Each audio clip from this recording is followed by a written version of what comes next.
Le cimentier Lafarge a-t-il sciemment mis en danger ses anciens salariés en maintenant coûte que coûte son activité dans un pays en guerre?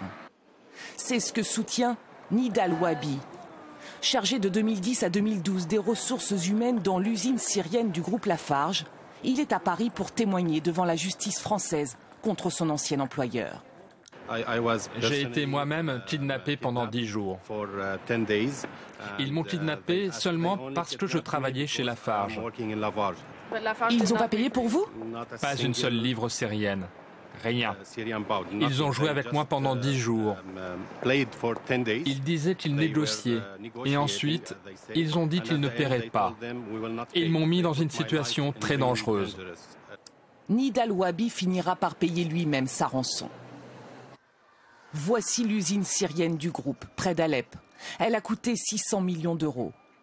Pour continuer à la faire tourner alors que toutes les entreprises françaises avaient quitté le pays, Lafarge aurait pris tous les risques. En finançant notamment à partir de 2012 des groupes terroristes via des intermédiaires. Des versements de l'ordre de 100 000 $ par mois, dont 20 000 pour le groupe État islamique. Parmi les éléments compromettants, les laissez-passer payés par Lafarge pour permettre à ces camions de circuler dans le pays. Celui-ci porte le cachet de l'organisation terroriste. Le groupe Lafarge reconnaît aujourd'hui des activités inacceptables et des erreurs de jugement. Mais son ancien responsable Moyen-Orient affirme que l'État français était informé de ses activités en Syrie.